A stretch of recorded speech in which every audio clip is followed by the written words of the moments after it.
Laurent Cassard, Philo est allé vraiment au bout de lui-même pour remporter ce trophée, ce triplé, parce que 3-0, c'était pas joué d'avance, bien au contraire.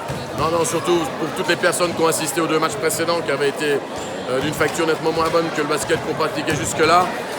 Avoir réussi à rebondir et refaire un gros match comme on l'a fait, parce que le Croton a été bon sur toute la série, il faut leur reconnaître quand même leur mérite. Ils ont fait du bon boulot, ils nous ont poussé dans nos derniers tranchements à chaque fois. On s'en sort même miraculeusement lors du 2e match, mais aujourd'hui par contre on l'a bien maîtrisé par rapport au match précédent. Donc moi je tire un grand coup de chapeau à ces joueuses parce qu'elles ont été fantastiques toute l'année et même lors de difficultés accumulées, parce qu'on n'a pas été épargné par les blessures, on a su trouver des ressources. Et je suis très admiratif de ce que les joueurs ont fait là. Les blessures de Mayombo, de Roll, de Nancy Fora, ça donne encore plus, je veux dire, de goût à ce triplé. Ah, c'est clair. Je pense que c'est difficile de se remettre de la perte de joueurs aussi capitales. Je pense qu'Alexia Roll, ça aurait été notre leader avec Noémie.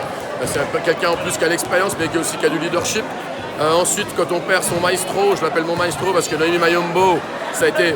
moi, je pense que les coachs, quand un capitaine comme Mayombo, ils ont une saison en velours parce que c'est vraiment le relais, c'est là avec qui on peut discuter, échanger, elle a toujours des bonnes idées, elle me calme quand je m'énerve, enfin voilà, c'est une aide précieuse quoi. Et puis je ne parle pas de Marielle parce que voilà, ça c'est Marielle Giroud, elle a raté un petit peu son 2e match, voilà aujourd'hui elle a encore été exceptionnelle. Et l'évolution tactique aussi par rapport à Jones qui devait jouer beaucoup système à l'acte 1, ensuite on lui a laissé davantage de liberté pour driver, pour aller à 1 contre 1, voire 1 contre 0 au panier, et ça clairement ça a marché.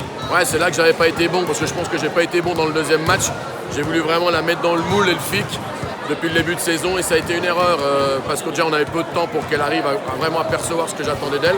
Donc aujourd'hui, après 2 jours de réflexion, on a dit voilà, on va lui laisser de la liberté, et on a vu qu'en première mi-temps, dans l'agressivité, elle prenait des shoots à risque, mais voilà, il fallait pas la brider. Donc ça a été une réussite, mais c'est toujours un petit peu à double tranchant, hein. Là ça a tourné du bon côté, donc j'en suis heureux.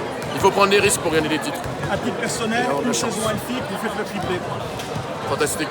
Des saisons comme ça, j'en ferai peut-être plus jamais, donc je vais la savourer, en profiter, parce que c'est ma plus belle saison en tant que coach, forcément. On sort des qualifs en Coupe d'Europe, c'est déjà juste énorme, en faisant des gros matchs, vraiment du beau basket, je pense, sans forfanterie, et ensuite on enchaîne sur tous les titres où on nous attendait.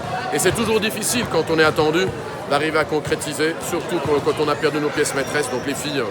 Grand chapeau à nouveau. Votre avenir, Laurent Cassard, comme entraîneur? Au jour d'aujourd'hui, aucune idée.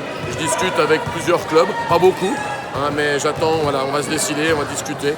Et premier beau projet, moi j'ai hâte de retravailler déjà.